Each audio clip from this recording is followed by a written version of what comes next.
साल 1977। ठंड की रात में वीराना और घने कोहरे के बीच एक बूढ़ा इंसान कुल्हाड़ी से पेड़ काट रहा था। पेड़ पर पड़ रही कुल्हाड़ी के वार से वादियां गूंज रही थीं। उस बूढ़े आदमी के चेहरे पर चिंता की लकीरें बढ़ती ही जा रही थीं। वो बूढ़ा आदमी पूरी ताकत से उस बहुत बड़े और पुराने पेड़ को काटने की कोशिश कर रहा था, लेकिन कुल्हाड़ी के कई वार करने के बाद भी पेड़ पर किसी तरह की चोट के निशान नहीं दिख रहे थे। अभी कुछ देर हुई ही थी कि तभी एक अजीब सी हंसी उस बूढ़े के कानों में गूंजती है। वो इस हंसी से पागल हो रहा था। उसने अपने कानों को अपने हाथों से बंद कर लिया, लेकिन वो हंसी अभी भी उसके कानों के पर्दों को चीर रही थी। थोड़ी देर तड़पने के बाद वो बूढ़ा पेड़ से कुछ दूर पर जाकर गिर जाता है और तभी उस वादी में एक अजीब सी महक बिखर जाती है। यह रात रानी के फूलों की महक थी। वो बूढ़ा इस महक से परिचित था, जिसके बाद वो बहुत डर जाता है और खुद से कहता है, वो आ गई, आज फिर से कोई मरेगा। और ये कहते हुए वो बेहोश हो जाता है। सुबह के समय देवगढ़ के तालाब के किनारे लोगों की भीड़ जमा थी। तभी एक रौबदार इंसान कार से उतरकर उस तालाब के किनारे जमा भीड़ की ओर आगे बढ़ जाता है। उसे देखकर लोग आदर से सर झुका रहे थे। यह इस कस्बे के जमींदार ठाकुर कमल नारायण जी थे। तालाब पर पहुंचकर ठाकुर साहब ने देखा कि एक 30 से 35 साल के आदमी की लाश पड़ी हुई थी। उसे देखकर ऐसा लग रहा था मानो उसे किसी जंगली जानवर ने नोच नोच कर खाया हो। उसकी पहचान कर पाना लगभग नामुमकिन था। उसकी आंखें गायब थीं और उसका पूरा शरीर सफेद हो चुका था, मानो उसके शरीर से किसी ने पूरा खून निचोड़ लिया हो। गांव के सरपंच दीनानाथ ने ठाकुर कमल नारायण के पास जाकर कहा, ठाकुर साहब, हमारे गांव में ना जाने किसका श्राप लगा हुआ है। अगर इसी तरह से यहाँ लोगों की मौत होती रही तो एक दिन हमारा गांव वीराना हो जाएगा। ठाकुर साहब ने कहा, सरपंच जी, आप चिंता मत कीजिए। हमने चिट्ठी भेजी है, जल्द ही हमारी मदद के लिए यहाँ पुलिस आएगी। हम कल उस कातिल को जरूर पकड़ लेंगे। तब तक आप सभी लोग अपना अपना ख्याल रखिए और कोशिश करिए कि शाम ढलने के बाद कोई भी इंसान अपने घर के बाहर ना निकले। उस लाश को जलाने के बाद ठाकुर कमल नारायण वहां से चले जाते हैं। वो कार में बैठ किसी गहरी सोच में डूबे हुए थे। आज से पहले ऐसी चिंता की लकीरें उनके चेहरे में पहले कभी नहीं देखी गई थी। देवगढ़ शहर हिमालय की वादियों के बीच बसा पश्चिम बंगाल का एक पहाड़ी गांव था। यहाँ के जमींदार ठाकुर कमल नारायण थे, जिनके यहाँ लकड़ी के कारखाने और चाय बागान का बड़ा कारोबार था। उन्होंने यहाँ के लोगों को रोजगार दे रखा था। उनके फार्म में काम करने के लिए बाहर से भी लोग आते थे, लेकिन ना जाने क्यों वो किसी न किसी हादसे में मारे जाते थे। ऐसी घटनाएं पिछले कुछ सालों से बढ़ती ही जा रही थीं। सुबह का समय घने कोहरे से ढके पहाड़ों के बीच बसे देवगढ़ गांव में ठाकुर कमल नारायण की हवेली में काम करने वाले जोरावर और संतू बैठे बातें कर रहे हैं। जोरावर चिंतित होकर संतू से कहता है, यार संतू, पिछले कुछ सालों में हमारे गांव में अजीबोगरीब घटनाएं बढ़ रही हैं। ठाकुर साहब के फार्म में काम करने वाले लोग किसी न किसी हादसे में मारे जा रहे हैं। संतू ने सिर हिलाते हुए कहा, हाँ यार, तुम्हारी बात सच है, लेकिन मुझे इन घटनाओं की वजह समझ नहीं आ रही है। जोरावर ने आवाज धीमी करते हुए कहा, कुछ लोग कहते हैं कि ठाकुर साहब की हवेली में कोई प्रेत आत्मा है, जिसे ठाकुर साहब के पिताजी ने गांव वालों की रक्षा के लिए कैद कर रखा है। मुझे तो लगता है हो ना हो वो प्रेत आत्मा कैद से बाहर आ चुकी है और वही लोगों को मार रहा है। संतू ने डरते हुए कहा, प्रेत? कैसी बहकी बहकी बातें कर रहे हो तुम? क्या तुम ठाकुर साहब को बदनाम करना चाहते हो? अगर ऐसा होता तो वो प्रेत ठाकुर साहब और उनकी बेटी को भला क्यों बख्शता? और तो और उनकी हवेली में काम करने वाला आज तक कोई क्यों नहीं मरा? ये सब बकवास बातें हैं। जोरावर संतू के कानों में फुसफुसाते हुए कहता है, मैं सच कह रहा हूँ। ठाकुर साहब की हवेली के नीचे बने तहखाने में एक शैतानी ताकत कैद है। तभी ठाकुर की हवेली में काम करने वाली महिला लता वहां आती है। लता ने संतू को देखकर कहा, संतू, तुम यहाँ क्या कर रहे हो? संतू लता को देखकर मुस्कुराता है। लता, मैं जोरावर से बातें कर रहा था। लता जोरावर को देखकर कहती है, जोरावर भाई, क्या आपने सुना? ठाकुर साहब के फार्म में एक और हादसा हो गया है। जोरावर और संतू एक साथ कहते हैं, क्या फिर से कोई मारा गया? लता ने गंभीरता से कहा, हाँ, एक मजदूर लकड़ी के लट्ठे के साथ पता नहीं कैसे मशीन की ओर खिंचता चला गया और वो भी उस लकड़ी के साथ ही कट गया। जोरावर और संतू एक दूसरे को देखते हैं। जोरावर फुसफुसाहट भरी आवाज में कहता है, यह सब बहुत अजीब है। मैं अभी भी कहता हूँ ये सब उसी प्रेत का किया धरा है। संतू ने कहा, पिछले 1 साल से ऐसी घटनाएं बढ़ती ही जा रही हैं। हो ना हो इन सब के पीछे किसी न किसी आदमी का हाथ है। मैं इन बातों का पता लगा कर रहूंगा। यह कहते हुए संतू वहां से चला जाता है। रात का सन्नाटा था। चांद की रोशनी से नहाया हुआ ठाकुर कमल नारायण का घर शांति और कोहरे से ढका हुआ था। ठाकुर कमल नारायण घर के बरामदे में बैठे हुए थे। ठाकुर कमल नारायण खुद से कहते हैं, आज रात मुझे कुछ अजीब सा महसूस हो रहा है। लगता है जैसे कोई मुझे देख रहा है। कितनी डरावनी है आज की रात। तभी अचानक पूरे घर में रात रानी के फूलों की महक फैलने लगती है। ठाकुर कमल नारायण हैरानी से, नहीं, आज नहीं, मैं आज किसी को नहीं मरने दूंगा। ये कहते हुए ठाकुर कमल नारायण उठते हैं और घर के अंदर जाते हैं। जैस्मीन के कमरे के बाहर ठाकुर साहब ने जोर जोर से दस्तक देनी शुरू की। बेटी जैस्मिन, दरवाजा खोलो। जैस्मिन, दरवाजा खोलो। मैं आज तुम्हें कहीं नहीं जाने दूंगा। ठाकुर कमल नारायण जैस्मिन के कमरे का दरवाजा तोड़कर कमरे के अंदर जाते हैं, लेकिन जैस्मिन का कमरा खाली था। ठाकुर कमल नारायण ने एक बार फिर से जोर से आवाज लगाई, जैस्मिन! तभी उन्हें जैस्मिन की आवाज सुनाई देती है। पिताजी, मैं यहाँ हूँ। ठाकुर कमल नारायण आवाज की तरफ दौड़ते हैं। यह आवाज घर के बगीचे से आ रही थी। ठाकुर कमल नारायण बगीचे में दौड़कर जैस्मिन को पुकार रहे थे, जैस्मिन! जैस्मिन! लेकिन जैस्मिन वहां नहीं थी। ठाकुर कमल नारायण को कुछ अजीब सा दिखता है। वो हैरान होकर खुद से कहते हैं, ये क्या? उन्हें रात रानी का एक बहुत बड़ा फूल दिखाई देता है। वो कहते हैं, ये कैसे हो सकता है? रात रानी का इतना बड़ा फूल कैसे हो सकता है? वो उस फूल की ओर आगे बढ़ते हैं। फूल के पास पहुंचकर वो देखते हैं कि उसके अंदर जैस्मीन का चेहरा दिखाई देता है। जैस्मीन मुस्कुराते हुए कहती है, पिताजी, मैं यहाँ हूँ। उसके बाद जैस्मीन का चेहरा एक भयानक और डरावने रूप में बदल जाता है। जैस्मीन की आंखें किसी अंधेरी खाई की तरह काली हो चुकी थी। उसकी नाक से खून बह रहा था। उसके मुंह से बदबूदार झाग निकल रहा था। उसके झुर्रीदार चेहरे की चमक गल कर गिर रही थी। उसकी भयानक हंसी और उसके रूप ने ठाकुर कमल नारायण को पूरी तरह से डरा दिया था। ठाकुर कमल नारायण डर के मारे चिल्लाते हुए कहते हैं, नहीं! कौन है तू? और मेरी बेटी को छोड़ क्यों नहीं देती? यह कहते हुए वो उसी बगीचे में बेहोश हो जाते हैं।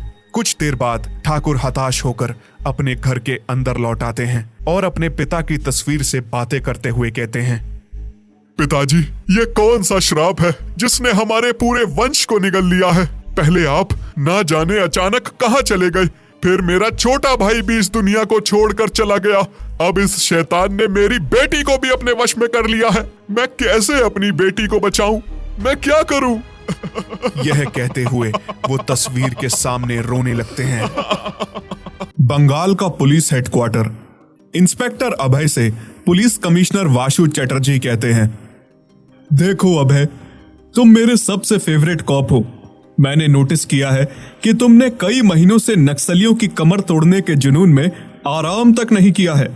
मैं चाहता हूं कि तुम कुछ दिनों के लिए ब्रेक लेकर देवगढ़ जाओ। इंस्पेक्टर अभय ने कहा, देवगढ़? लेकिन क्यों सर? और मुझे आराम की कोई जरूरत नहीं है, मैं पूरी तरह फिट हूं।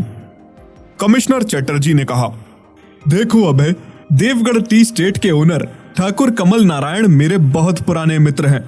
उनके बहुत एहसान है मुझ पर। वो इन दिनों परेशानी से गुजर रहे हैं। उन्होंने मुझे चिट्ठी भेजी है और बताया है कि उनके फार्म में पिछले कुछ दिनों से बहुत ही अजीब ढंग से लोगों की मौत हो रही है। उन्होंने यह भी बताया है कि इन मौतों का सिलसिला बढ़ता ही जा रहा है, इसलिए उन्होंने मुझसे कातिल का पता लगाने के लिए मदद मांगी है। इंस्पेक्टर अभय ने कमिश्नर की बात को रोकते हुए कहा, लेकिन सर, देवगढ़ तो यहाँ से बहुत दूर है और वहां तो कोई पुलिस चौकी भी नहीं है। कमिश्नर ने अपनी बात को आगे बढ़ाते हुए कहा, इसलिए मैं तुम्हें वहां कुछ दिनों के लिए ही भेज रहा हूं। तुम वहां ऑफिशियल तौर पर नहीं जा रहे हो। तुम वहां हो रही इन घटनाओं के पीछे के रहस्य का पता करके कातिल को पकड़ो। ये मुझे नहीं लगता कि ज्यादा कठिन काम है। मैंने तुम्हारे साथ जाने के लिए 3 सिपाहियों को भी कह दिया है और इस बहाने तुम्हें एक हिल स्टेशन का वेकेशन भी मिल जाएगा। अभय ने कुछ सोचकर कहा, ओके सर, तो मैं आज ही देवगढ़ के लिए निकलता हूं, लेकिन आपसे एक रिक्वेस्ट है, मैं वहां अकेला ही जाऊंगा। कमिश्नर ने कहा, ठीक है, जैसी तुम्हारी मर्जी। इसके बाद इंस्पेक्टर अभय देवगढ़ की ओर अपनी कार लेकर निकल जाता है। आधी रात का समय हो चुका था। एक सुनसान रास्ते पर इंस्पेक्टर अभय की कार तेजी से गुजर रही थी। तभी एक कच्ची सड़क पर कार आकर रुक जाती है। इंस्पेक्टर अभय ने खुद से कहा, ये क्या, ये सड़क तो खत्म हो गई, ये तो कच्ची सड़क है, लगता है यही देवगढ़ जाने का रास्ता है। इंस्पेक्टर अभय ने कार से उतरकर इधर उधर देखा तो उसे सड़क किनारे एक पुराना बोर्ड लगा हुआ दिखा, जिस पर लिखा था देवगढ़ 35 किलोमीटर। इंस्पेक्टर अभय ने अपनी कार उसी कच्ची सड़क पर मोड़ दी और देवगढ़ के उस वीराने रास्ते पर बढ़ चला। अभय को देवगढ़ पहुंचते हुए काफी रात हो चुकी थी। ठंड और घने कोहरे की वजह से रास्ते को देख पाना बहुत मुश्किल हो रहा था, इसलिए इंस्पेक्टर अभय कार धीरे धीरे चलाते हुए आगे बढ़ रहा था। देवगढ़ की कच्ची सड़कों पर कार हिचकोले खाते हुई आगे बढ़ ही रही थी कि अचानक उसकी कार के आगे एक लड़की आ गई और उस लड़की को बचाने के चक्कर में गाड़ी रोड किनारे पर एक पत्थर से टकराकर बंद हो गई। अभय कार से बाहर निकला और लड़की की ओर दौड़ा। लड़की जमीन पर बेहोश पड़ी थी। अभय ने उसे उठाया और उसकी ओर ध्यान से देखा। लड़की बहुत खूबसूरत थी, उसकी आंखों में गजब की कशिश थी। अभय कुछ देर तक उसकी खूबसूरती को ही निहारता रह गया। कुछ देर बाद अभय उस लड़की की झील सी आंखों से बाहर आया और उस लड़की से कहा, कौन है आप? आपको चोट तो नहीं लगी? और आप इस वीराने में क्या कर रही हैं? उस लड़की ने अभय को बताया कि वो किसी काम से शहर गई हुई थी, लेकिन यहाँ आते आते रात हो गई थी। शायद थकान की वजह से चक्कर आ गया था, इसीलिए वो कार के सामने आ गई थी। अभय ने उस लड़की से कहा, कोई बात नहीं, आप परेशान मत होइए, मैं भी आपके गांव ही जा रहा हूँ, आइए आप मेरे साथ चलिए। अभय ने उस लड़की को सहारा देकर उठाया और अपनी कार के पास ले गया। वो दोनों कार में बैठकर रास्ते में चल ही रहे थे कि अचानक तेज आंधी तूफान के साथ बारिश शुरू हो जाती है। इस तेज तूफान में उनका आगे बढ़ना मुश्किल हो रहा था। अभय की कार धीरे धीरे बढ़ ही रही थी कि तभी एक पेड़ टूटकर सड़क पर गिर गया। वो दोनों इस पेड़ से टकराने से बाल बाल बचे थे। अभय ने कहा, हम अब यहाँ से आगे नहीं चल सकते, हमें यहीं रुक कर तूफान के थमने का इंतजार करना होगा और फिर कोई दूसरा रास्ता ढूंढना होगा। तभी उस लड़की ने कहा, हमारा यहाँ रुकना सही नहीं है। शायद आपको इन पहाड़ी बारिश का अंदाजा नहीं है, ये कितनी खतरनाक होती है। मैं जानती हूँ, यही पास में ही एक पुरानी हवेली है, हमें वहाँ जाकर रुकना चाहिए। अभय ने कार को उस लड़की के बताए अनुसार उस पुरानी हवेली की ओर मोड़ दिया और कुछ देर की ड्राइव के बाद वो दोनों उस हवेली में पहुंच गए। यह एक पुरानी और खंडर हवेली थी, लेकिन उस तूफानी रात में उनके लिए यही इकलौता सहारा था। हवेली के अंदर जाने का रास्ता घनी लताओं से ढका हुआ था, जो हवेली को एक भयानक रूप दे रही थी। टूटी हुई खिड़कियों के अंदर घुसने वाली हवा एक भयानक सिसकी की तरह लग रही थी। हवेली के दरवाजे जंग लगे थे और उनके चारों ओर मकड़ी के जाले फैले हुए थे। हवेली के अंदर का माहौल अंधेरा और दम घोटू था। जर्जर सीढ़ियां, टूटे हुए फर्नीचर और धूल से भरी मंजिलें हवेली को एक भयानक जगह बना रही थी।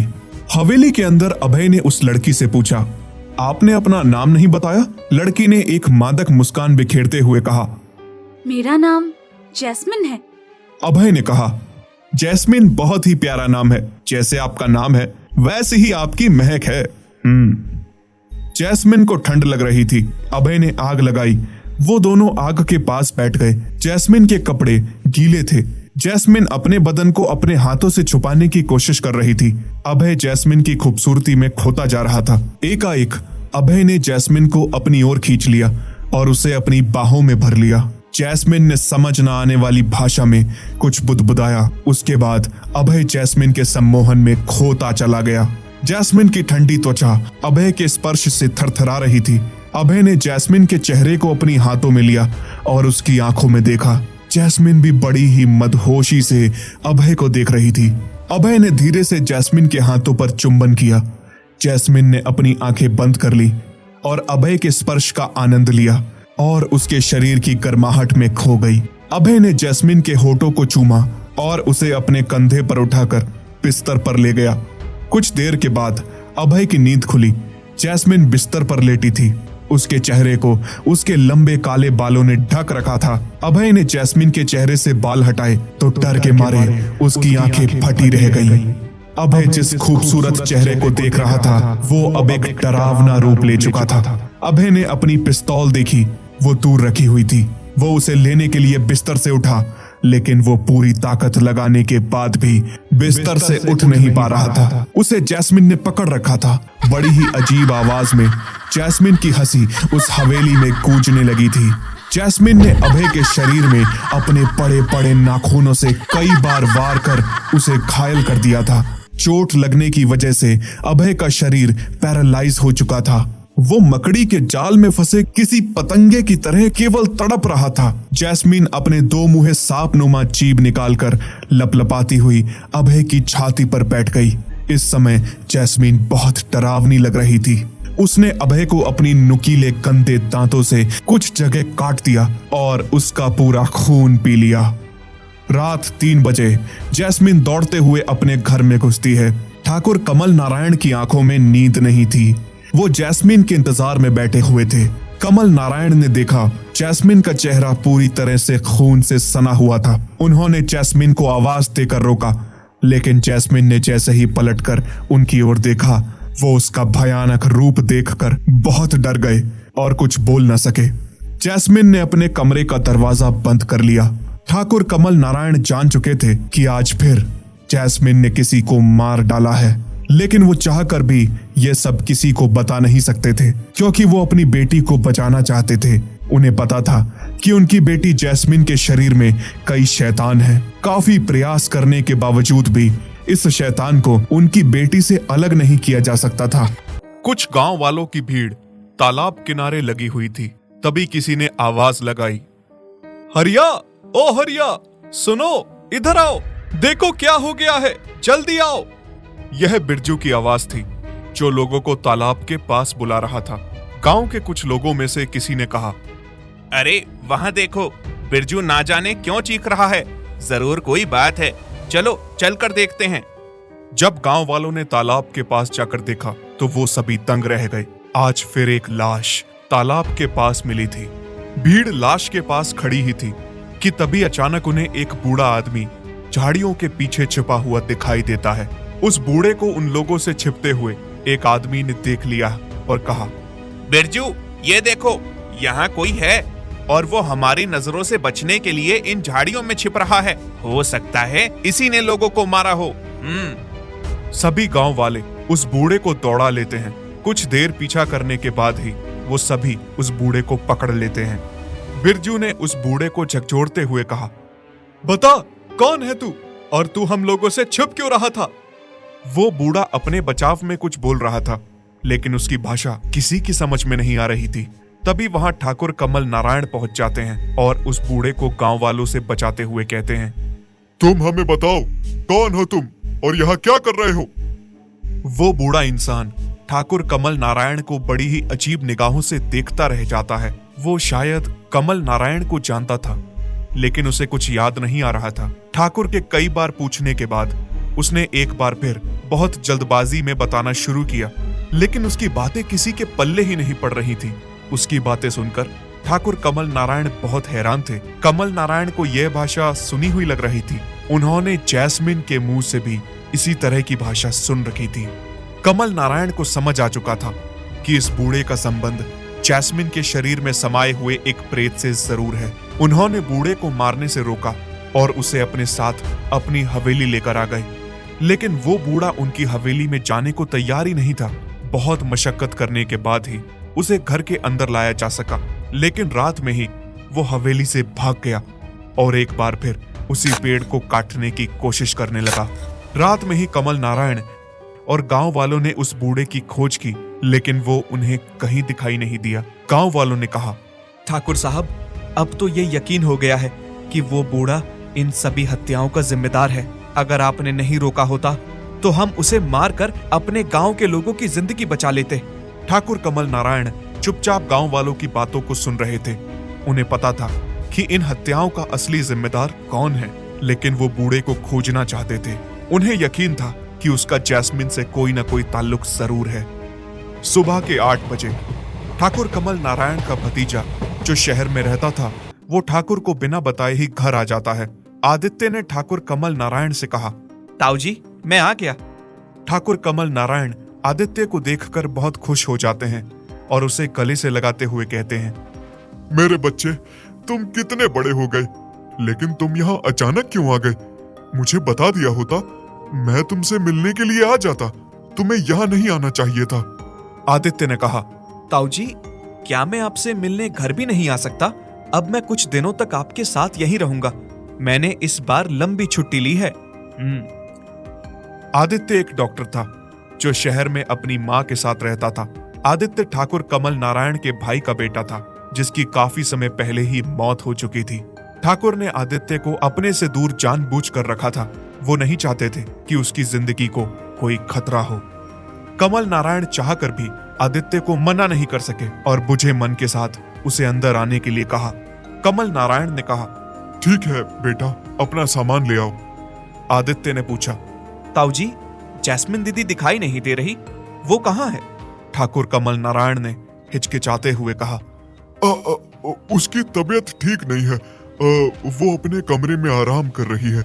ठाकुर ने इतना कहा ही था कि अचानक जैस्मिन उसके सामने खड़ी हो गई।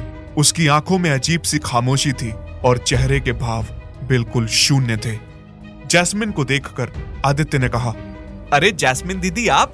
मैं अभी आपके बारे में ही ताऊ जी से पूछ रहा था। उन्होंने बताया कि आपकी तबीयत खराब है। बताइए, क्या हुआ है? आखिर आपका भाई शहर का जाना माना डॉक्टर है। मैं आपकी परेशानी को जड़ से खत्म कर दूंगा। जैस्मिन ने एक डरावने अंदाज में कहा, तुम आ गए हो। अब मैं खुद अपनी परेशानी को जड़ से समाप्त कर दूंगी। मुझे न जाने कब से इसी दिन का इंतजार था। ठाकुर कमल नारायण ने जैस्मिन की बातों को काटते हुए कहा, आदित्य, आओ, मैं तुम्हें कमरा दिखा देता हूँ। रात के 1 बजे आदित्य अपनी नींद में बेचैन था। उसे अजीब सी आवाजें सुनाई दे रही थी। वो आवाजें ऐसी थीं जैसे कोई खिड़की पर खरोच रहा हो। आवाजें तेज होती जा रही थी। अचानक खिड़की जोर से खुली। आदित्य की सांसें थम गई। खिड़की के बाहर अंधेरा था, लेकिन आदित्य को खिड़की पर एक अजीब सी आकृति दिखाई दे रही थी। ये जैस्मिन थी जो हवा में उड़ रही थी। आदित्य ने हिम्मत जुटाई और जैस्मिन पर टॉर्च की रोशनी की। जैस्मिन इस वक्त पूरी तरह से पतली हुई थी। वो भयानक रूप में थी। उसके चेहरे पर खून के धब्बे थे और उसकी आंखें लाल थीं। उसके बाल बिखरे हुए थे और उसके कपड़े फटे हुए थे। वो एक भयानक मुस्कान बनाए हुए एकटक आदित्य को देख रही थी। आदित्य, वो चिल्लाना चाहता था, लेकिन उसकी आवाज नहीं निकल रही थी। ऐसा लग रहा था कोई अदृश्य हाथ उसका गला दबा रहा हो। वो भागना चाहता था, लेकिन वो हिल भी नहीं पा रहा था। वो वहां बस लेटा हुआ था, डर के मारे जकड़ा हुआ जैस्मिन को देख रहा था। तभी जैस्मिन आदित्य के पास आई। वो धीरे धीरे आदित्य के ऊपर जा गई और उसके चेहरे के पास झुक गई। आदित्य ने उसकी सांसों में खून की गंध महसूस की। जैस्मिन ने बड़े ही डरावनी आवाज में आदित्य से कहा, मैं तुझे नहीं छोड़ूंगी। मैं तुझे कब से मारना चाह रही थी। मैं पूरे ठाकुर खानदान को खत्म कर दूंगी। आदित्य ने कहा, तुम कौन हो और तुम मुझे क्यों मारना चाहती हो? तभी जैस्मिन ने आदित्य का गला पकड़ लिया और उसे जोर से दबाने लगी। आदित्य उससे खुद को छुड़ाने की नाकाम कोशिश कर रहा था, लेकिन जैस्मिन की पकड़ काफी तगड़ी थी।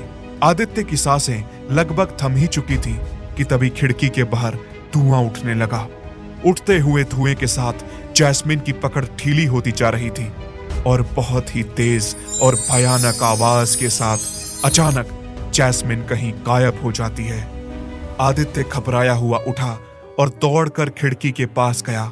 वहां उसने देखा कि किसी ने पेड़ की हरी टहनियों में आग लगा रखी थी।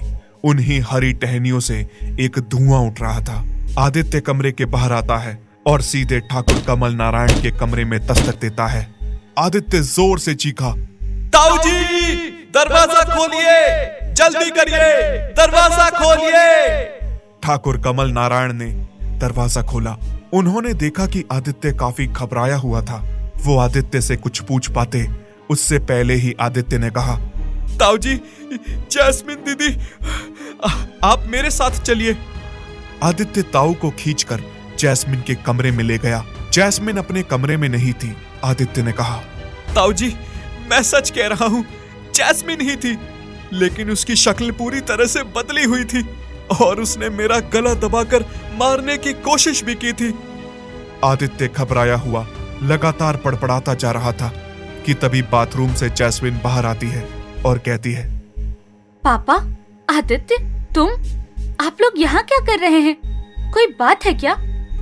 आदित्य जैस्मिन को देखकर हैरान था। उसे कुछ समझ नहीं आ रहा था। ठाकुर कमल नारायण ने बात को बदलते हुए कहा, नहीं बेटी, कुछ बात नहीं है, बस हमें लगा कोई चोर आ गया है, हम उसे देख रहे थे। आदित्य को कमल नारायण कमरे के बाहर निकाल रहे थे कि तभी आदित्य ने जैस्मिन की ओर देखा। जैस्मिन आदित्य को देखकर अजीब ढंग से मुस्कुरा रही थी। बीती रात की घटना के बाद आदित्य बहुत बेचैन था। उसके दिमाग में बहुत से प्रश्न कौंध रहे थे। वो समझ नहीं पा रहा था कि इतनी जल्दी जैस्मिन उसके कमरे से निकलकर अपने कमरे में कैसे पहुंच गई थी, और जब आदित्य उसके कमरे के बाहर निकल रहा था तब वो उसे देखकर अजीब ढंग से मुस्कुरा क्यों रही थी। इन्हीं सभी बातों को सोचते हुए आदित्य बैठा हुआ था कि तभी उसके घर में काम करने वाली लता उसके लिए चाय लेकर आई। आदित्य को लता ने परेशान देखते हुए कहा, भैया, आप कुछ परेशान लग रहे हैं, क्या तबीयत खराब है आपकी? लता की बातों का अनमाने ढंग से जवाब देते हुए आदित्य ने कहा, नहीं दीदी, ऐसी कोई बात नहीं है, बस कल रात ठीक से सो नहीं पाया। लता ने कुछ सोचते हुए कहा, भैया, अगर आपको आराम से सोना है तो आप कहीं और जाकर रहिए। इस हवेली में आप चैन से सो नहीं पाएंगे। आदित्य ने बड़ी ही गंभीरता से लता की ओर देखते हुए कहा, लेकिन तुम ऐसी बात क्यों कर रही हो? मुझे पूरी बात बताओ। आखिर इस हवेली का ऐसा कौन सा रहस्य है जो मुझे नहीं मालूम? लता ने कुछ याद करते हुए कहा, भैया, मुझे रहस्य का तो पता नहीं, लेकिन मैंने भी यहाँ कुछ न कुछ अजीब महसूस किया है। और मैं जब यहाँ रहती थी तो रात में मैंने अजीब सी आवाजें सुनी हैं।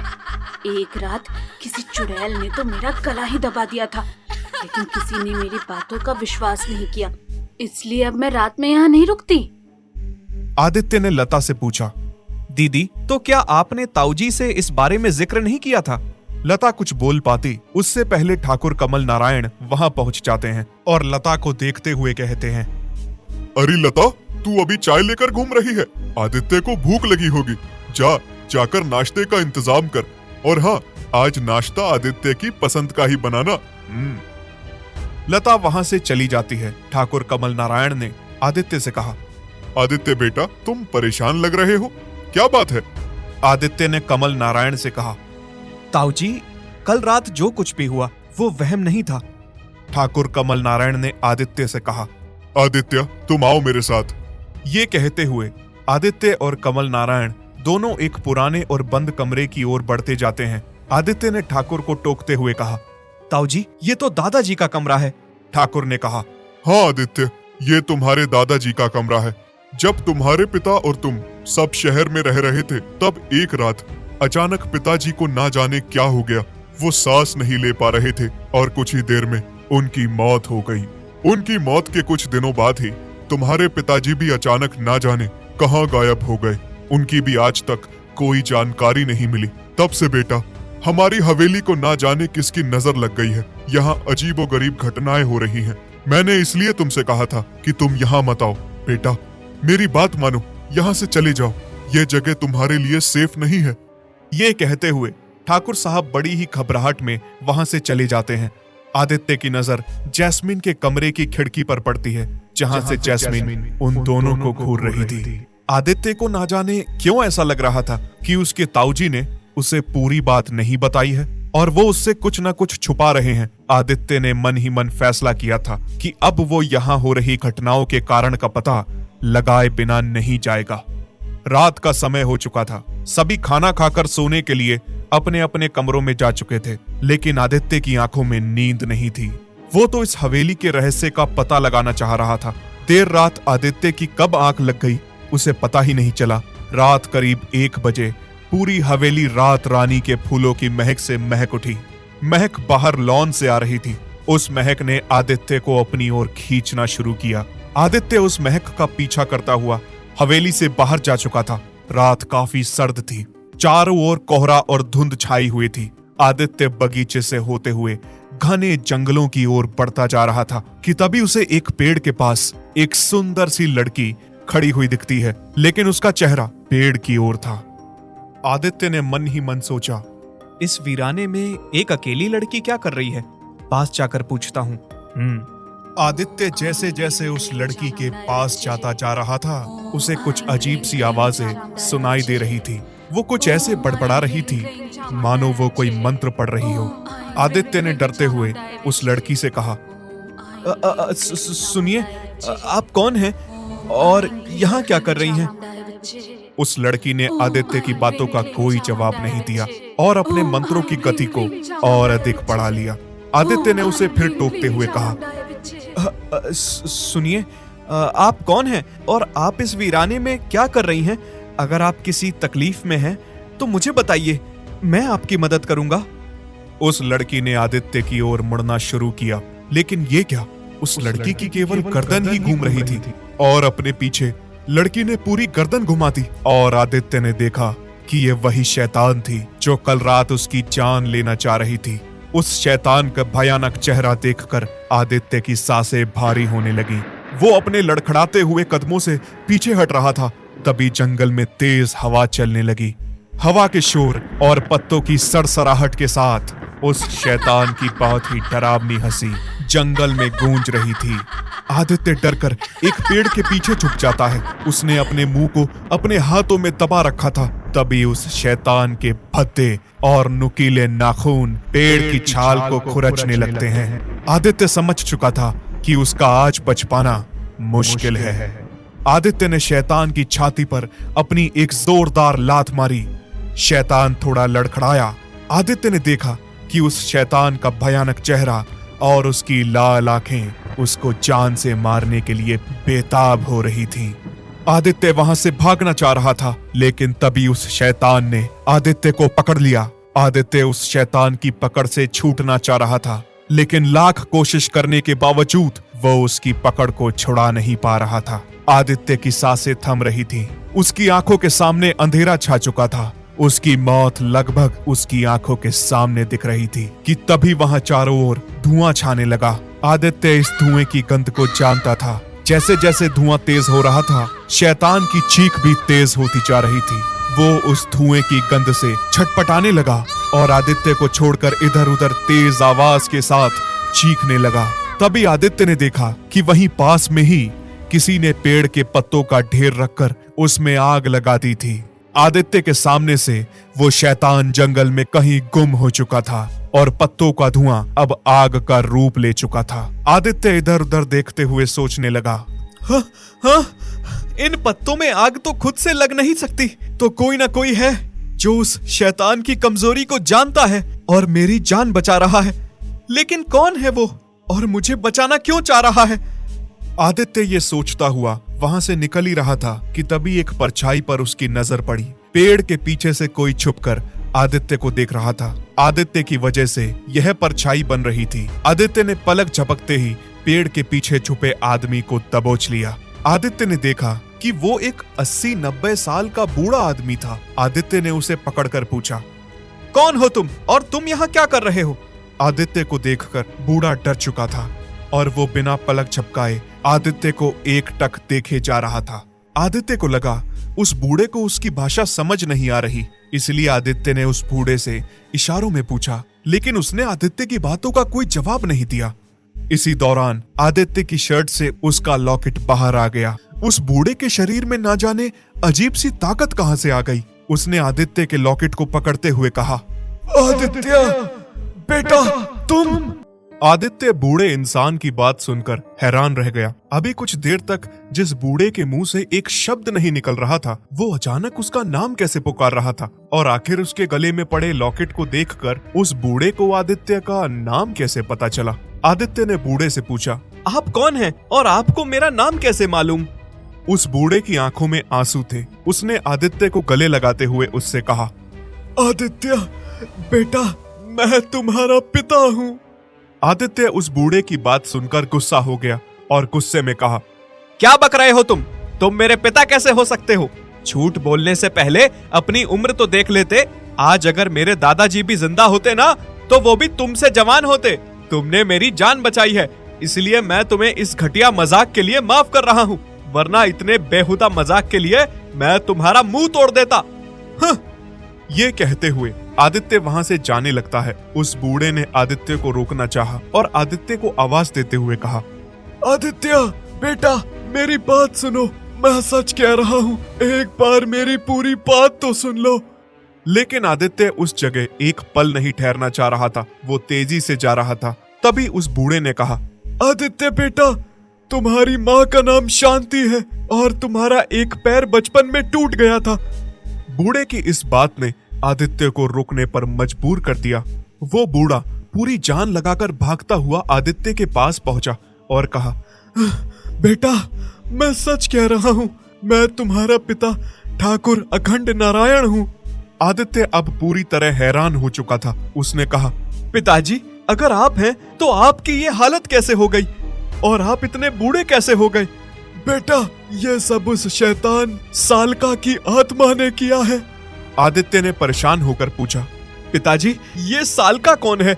अखंड नारायण ने कहा, बेटा हम अपनी हवेली में खुशी खुशी रहते थे। हमारे परिवार का गांव में बहुत मान सम्मान था। मैं तुम्हें और तुम्हारी माँ को लेकर शहर चला गया और वहीं रहने लगा। मुझे कुछ सालों बाद भैया का लेटर मिला, जिसमें उन्होंने पिताजी के गुजर जाने और गांव में हो रही मौतों के बारे में मुझे बताया। मैंने गांव आने का निश्चय किया। मैं जब गांव की ओर आ रहा था, काफी रात हो गई थी। तभी रास्ते में मुझे एक बच्ची मिली। वो बदहवास और काफी डरी हुई थी। उसे किसी ने किडनैप किया हुआ था। मैं उसे लेकर हवेली की ओर बढ़ने लगा, लेकिन रास्ते में ही कुछ गांव वालों ने मुझे रोक लिया और मेरे साथ बच्ची को देखकर वो मुझे ही किडनैपर समझ बैठे। वो लोग मुझे मारने वाले थे कि तभी वहाँ भैया आ गए और उन्होंने सबको रोकते हुए मुझसे जैस्मिन के बारे में पूछा, तो मैंने उन्हें पूरी बात बता दी। उसके बाद मैं उस जगह गया जहाँ दूर पहाड़ी में तांत्रिकों का बसेरा था। वहाँ की एक दुष्ट तांत्रिक सालका, जो इंसानों की बलि देकर शैतान को खुश करना चाहती थी, उसने जैस्मिन की बलि देने के लिए किडनैप किया था। मैं उस दुष्ट के ठिकाने पर पहुंच गया और उस सालका को हमेशा हमेशा के लिए खत्म कर दिया। लेकिन मरने के बाद उसकी आत्मा ने मेरे शरीर को कमजोर कर दिया और मेरे शरीर की सारी ताकत समाप्त कर दी और मेरी याददाश्त भी छीन ली थी। लेकिन मेरे गले में पड़े इस लॉकेट की वजह से मुझे मार नहीं सकी। तब से बेटा मैं पागलों की तरह यहाँ वहाँ भटक रहा था। अखंड नारायण ने कहा, आदित्य बेटा मुझे केवल सालका की उस शैतानी रूह को समाप्त करना है। मुझे बस यही याद था। आज तुम्हारे गले में पड़े लॉकेट को देखकर ना जाने कैसे मेरी याददाश्त वापस आ गई। आदित्य अपने पिता को गले से लगाकर खूब रोता है पिताजी और उन्हें अपने साथ लेकर जंगल से आ जाता है। दूसरे दिन उस बूढ़े आदमी को अपने घर पर देखकर ठाकुर कमल नारायण आदित्य से पूछते हैं, आदित्य बेटा ये बूढ़ा तुम्हें कहाँ से मिला? आदित्य ने कहा, क्या आप इन्हें नहीं जानते हैं? कमल नारायण ने कहा, हाँ, आज से कुछ दिनों पहले गांव वाले इसे मारने वाले थे। इसे बचाकर मैं अपने घर ले आया था, लेकिन ना जाने ये रात में कहाँ गायब हो गया था? आदित्य ने कहा। ताऊ जी, कल रात इन्होंने मेरी जान बचाई थी, इसीलिए मैं कुछ दिनों के लिए अपने घर लेकर आ गया हूँ। उन दोनों के बीच बात हो ही रही थी कि तभी वहां जैस्मिन आ जाती है। जैस्मिन के शरीर में जलने की वजह से छाले पड़े हुए थे। उसे देखकर हैरानी भरे लहजे में आदित्य ने कहा, हैं? अरे जैस्मिन दीदी, ये आपको क्या हो गया? जैस्मिन ने गुस्से से देखते हुए आदित्य की बातों का कोई जवाब नहीं दिया। जैस्मिन की ये हालत देखकर आदित्य को यकीन हो गया था कि जैस्मिन के भीतर उस शैतान सालका की आत्मा है। आदित्य अखंड नारायण के पास गया और उसे जैस्मिन के संबंध में पूरी बात बताई और बाहर चला गया। दोपहर का सूरज जंगल की घनी छतरियों के बीच कहीं गुम होता जा रहा था। हवा में नमी और अदृश्य कीड़ों का शोर चारों ओर गूंज रहा था। लताओं और कटीली झाड़ियों के बीच से निकलते हुए आदित्य के चेहरे से पसीना झलक रहा था। आगे का रास्ता घने जंगलों में डूबा हुआ बहु मुश्किल दिखाई दे रहा था। आदित्य ने अपने माथे से पसीना पोंछकर खुद से बुदबुदाते हुए कहा, हाँ, बस थोड़ी आगे और चलना होगा। पिताजी ने कहा था कि ओझा जंगल के अंदर ही मिलेगा। आदित्य अपने हाथों में एक घिसा हुआ नक्शा पकड़ता है। कभी कभी अपने रास्तों की दिशा जांच रहा था। घनी झाड़ियों में अचानक तेज हलचल हुई। आदित्य ठिठक गया, दिल जोरों से धड़कने लगा। वो धीरे धीरे अपने बैग में हाथ डालता है और टॉर्च निकाल कर देखता है, लेकिन वहां कोई नहीं था। आदित्य ने राहत की सांस ली थी कि तभी उसे आवाज आती है, आदित्य, तुम कहाँ जा रहे हो? मैं तुम्हारे पास ही हूँ। आदित्य ने पीछे मुड़कर देखा। उसके पीछे वही शैतान खड़ा था। आदित्य उससे दूर भागने की कोशिश करता है, लेकिन वो देखता है कि वो शैतान उसके साथ साथ दौड़ रही थी कि तभी अचानक आदित्य का पैर पेड़ की जड़ों में फंस जाता है और वो गिर जाता है। सालका आदित्य के सीने पर बैठ जाती है। वो उसके सीने में अपने छुरे से तेज नाखून घुसाने ही वाली थी कि तभी हवा में राख के बादल छा गए और एक गंभीर आवाज ने सालका को परेशान कर दिया। भाग जा शैतान, तेरा अंत निकट है, छोड़ दे उसे। ये कहते हुए एक मोटा और भद्दा डरावने चेहरे वाला इंसान अपने थैले में राख निकालकर एक बार फिर उस शैतान के ऊपर फेंक देता है। वो शैतान बहुत ही अजीब सी चीख निकालते हुए वहां से गायब हो गई। आदित्य ने ओझा से कहा, बाबा, मैं आपको ही ढूंढ रहा था, प्लीज मेरी मदद करिए, मुझे इस शैतान से बचा लीजिए। उस ओझा ने आदित्य पर गुस्सा होते हुए कहा, चला जा यहाँ से। यह शैतान किसी के वश में आने वाली नहीं है। इसके पास एक ऐसी शक्ति है जो इसकी रक्षा कर रही है। जब तक उस शक्ति को समाप्त नहीं किया जाएगा तब तक इसको समाप्त करना मुश्किल है। आदित्य ने कहा, बाबा, ऐसी कौन सी शक्ति है और उसे कैसे खत्म किया जा सकता है? उस ओझा ने कहा, इस शैतान ने तुम्हारे ही परिवार के एक सदस्य की आत्मा को कैद करके रखा हुआ है। जब तक उस आत्मा को इस शैतान की कैद से मुक्ति नहीं मिल जाएगी तब तक इसे खत्म नहीं किया जा सकता है। आदित्य ने कहा, बाबा, आप तो सब कुछ जानते हैं। अब आप ही मेरी आखिरी उम्मीद है। आप हमारी मदद नहीं करेंगे तो कौन करेगा? उस ओझा ने कुछ देर विचार करने के बाद कहा, ठीक है, इस शैतान ने तुम्हारे परिवार के किसी सदस्य की आत्मा को कैद कर रखा है। तुम्हें सबसे पहले यह पता लगाना होगा कि उसने आत्मा को कैद कहां कर रखा है। उसी से इस शैतान को शक्ति मिल रही है।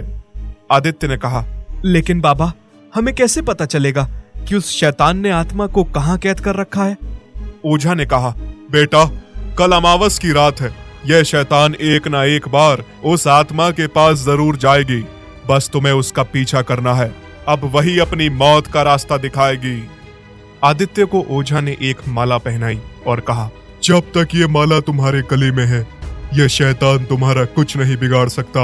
आदित्य का कमरा स्याही अंधेरे में डूबा हुआ था। दीवार पर लगी पुरानी घड़ी की सुई चरमरा रही थी। घड़ी के पेंडुलम ने 12 बजने का इशारा किया। तभी घर में छाई खामोशी के बीच पायल की झंकार गूंज उठी। आदित्य बिस्तर पर लेटा था। घर में गूंज रही पायल की आवाज ने उसके दिल की धड़कनों को बढ़ा दिया था। बाहर हो रही कुछ अजीब सी हलचल ने उसे बता दिया था कि वो जिस घड़ी का इंतजार कर रहा है वो आ चुकी है। आदित्य बिस्तर से उठा और उसने खिड़की के पास जाकर देखा। बाहर का दृश्य किसी बुरे सपने जैसा था। घने कोहरे ने सब कुछ ढक रखा था। कुछ फीट की दूरी तक भी देख पाना मुश्किल हो रहा था। स्ट्रीट लैंप्स ने भूतिया आभा मंडल बना दिया था। उन लैंपों से आ रहा प्रकाश मोटे सफेद कोहरे को पार करने में असमर्थ था। तभी आदित्य ने देखा कि घर के बाहर एक आकृति खड़ी थी। उस भयानक और अजीब आकृति को देखकर आदित्य की सांसें गले में अटक गईं। ये जैस्मिन थी। आदित्य ने खुद से कहा, हाँ, लगता है जैस्मिन दीदी वहीं जा रही हैं जहां उस ओझा ने बताया था। यही सही मौका है, मुझे इनके पीछे जाना चाहिए। ये कहते हुए आदित्य ने खुद को कंबल से ढका और बाहर निकल गया। आदित्य अभी घर के बाहर ही निकला था कि उसने देखा कि जैस्मिन जो उससे कुछ दूर पर आगे चल रही थी, वो अचानक अपने शरीर को बड़े ही अजीब ढंग से मोड़ने लगी और कुछ देर में वो अपने हाथों और पैरों के सहारे किसी जानवर की तरह तेजी से भागकर आदित्य की आंखों के सामने से ओझल हो गई। आदित्य ने हैरान होते हुए खुद से कहा, हाँ, ये अचानक कहाँ गायब हो गई? अब मैं इसे कैसे खोजूं? ना जाने वो कहाँ चली गई होगी। आदित्य ये सोचते हुए वहां खड़ा ही था कि तभी उसके कंधे पर किसी ने हाथ रख दिया। आदित्य बुरी तरह डर गया। उसे एक पल के लिए ऐसा लगा मानो उसकी जान ही निकल गई हो। तभी एक कांपती हुई आवाज ने आदित्य के डर को थोड़ा कम किया। आदित्य, ये मैं हूँ, तुम्हारा पिता। आदित्य ने खुद को संभालते हुए कहा, ओह पिताजी, आपने तो मेरी जान ही निकाल दी थी, लेकिन आप यहाँ क्या कर रहे हैं? आप यहाँ से चले जाइए। आदित्य के पिता ने कहा, बेटा, मुझे पता था कि तू जरूर उस शैतान के पीछे जाएगा, लेकिन बेटा, तू उस शैतान की ताकत को नहीं जानता। उसे पकड़ना आसान नहीं है, इसलिए मैं तेरी मदद करने के लिए तेरे पीछे चला आया। चल बेटा, तुझे मैं बताता हूँ कि वो शैतान कहाँ गया होगा। अब उनके सामने जंगल का रास्ता आ चुका था। घने कोहरे ने स्याही कालेपन को और भी गहरा कर दिया था। अखंड नारायण ने हाथों में जो लालटेन पकड़ रखी थी, उसकी मंद रोशनी जंगल में पेड़ों की अजीब सी डरावनी आकृतियां उकेर रही थी। आदित्य आगे चल ही रहा था कि तभी तेज आवाज के साथ एक टहनी टूटकर आदित्य पर आ गिरी। लेकिन ये क्या, आदित्य को एक खरोच तक नहीं पहुंची और जो टहनी आदित्य के ऊपर गिरी थी वो उसके शरीर से टकराते ही टूट गई। आदित्य को कुछ समझ नहीं आ रहा था कि आखिर ये कैसे हो गया। आदित्य के पिता भी यह देखकर हैरान थे। आदित्य ने अपने पिता का हाथ पकड़ा और कहा, पिताजी, आप ठीक है ना? पिताजी ने कहा, हाँ बेटा, मैं ठीक हूँ, तुझे तो कुछ नहीं हुआ? आदित्य ने कहा, जब तक ये माला मेरे गले में है तब तक वो शैतान मेरा कुछ नहीं बिगाड़ सकता। आप मेरे साथ आइए, मुझे कुछ नहीं हुआ। और वो दोनों एक बार फिर आगे बढ़ गए। आदित्य के पिता के चेहरे पर चिंता की लकीरें स्पष्ट रूप से देखी जा सकती थी।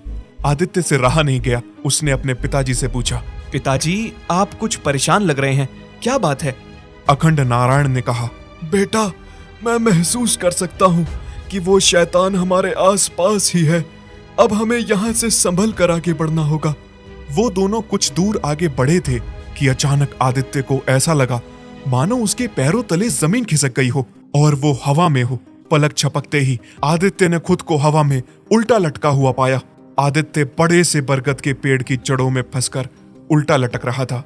विशाल बरगद की जड़ों का एक उलझा हुआ जाल उसके टखने के चारों ओर लिपटा हुआ था। कोहरे के कारण उसके पिता का चेहरा धुंधला हो चुका था। उसे साफ साफ कुछ दिखाई नहीं दे रहा था। तभी एक आवाज आई, आदित्य, क्या तुम ठीक हो?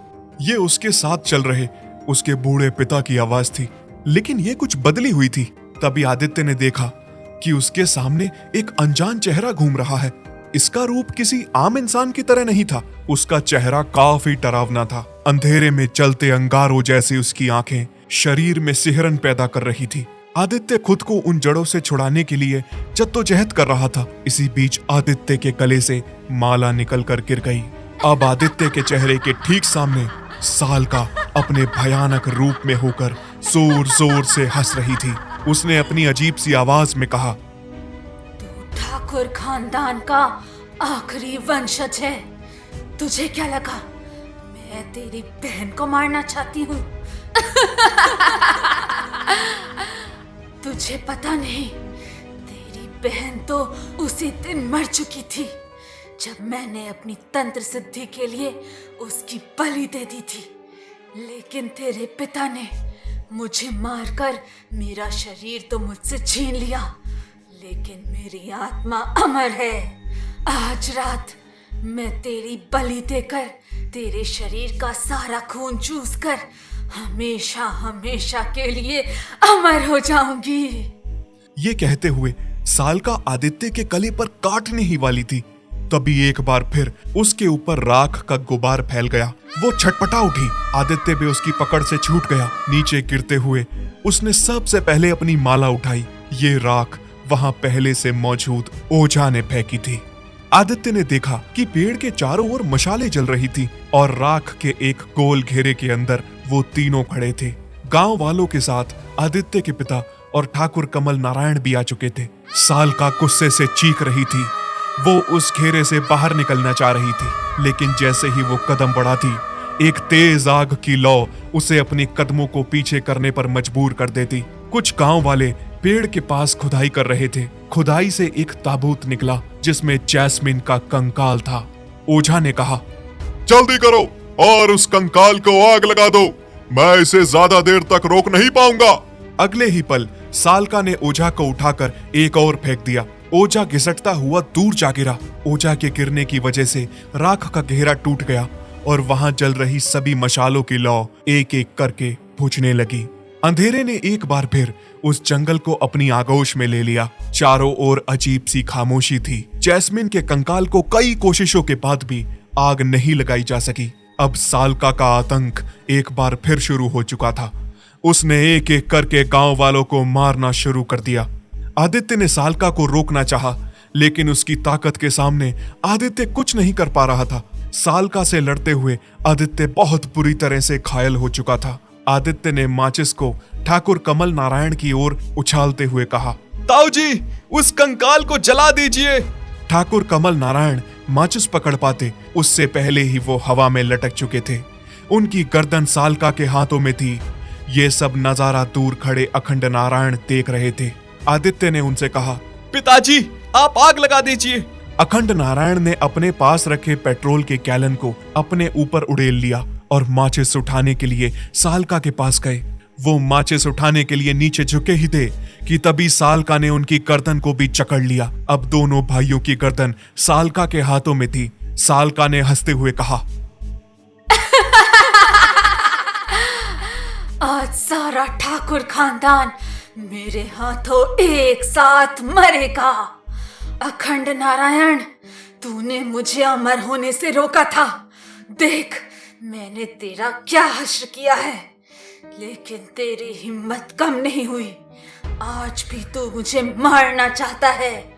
मैं आज पूरे खानदान को खत्म कर दूंगी। सालका यह कह ही रही थी कि तभी उस अंधेरे के बीच माचिस की एक चिंगारी उठी और पल भर में एक तेज लपट के साथ ठाकुर अखंड नारायण के शरीर में आग धधक उठी। आग की वजह से सालका ने उन दोनों को छोड़ दिया, लेकिन अखंड नारायण ने सालका का हाथ नहीं छोड़ा। वो जल रही थी। अखंड नारायण ने जलते हुए अपने भाई और बेटे की ओर देखा। उनकी आंखों में आंसू और चेहरे पर मुस्कान थी। आदित्य पिताजी की चीख के साथ उनकी ओर दौड़ा, लेकिन तब तक अखंड नारायण ने सालका को अपनी बाहों में कसकर जैस्मिन के कंकाल के ऊपर कूद गए और देखते ही देखते वो तीनों जलकर राख हो गए। उस शैतान सालका का अंत हो चुका था और ठाकुर खानदान से उस दुष्ट का साया हमेशा हमेशा के लिए खत्म हो गया था। सब वहां से चले गए, लेकिन वो ओझा वहीं रुका रहा। कुछ देर बाद वहां चारों ओर एक बार फिर रात रानी के फूलों की महक फैल गई। उस महक से परेशान होकर ओझा ने कहा, ऐसा कभी नहीं हो सकता, सर्वनाश। अगर आपको हमारी यह हॉरर स्टोरी अच्छी लगी हो तो और भी अच्छी अच्छी हॉरर स्टोरी देखने के लिए हमारे चैनल को सब्सक्राइब करें, लाइक करें, शेयर करें और कमेंट करना ना भूलें।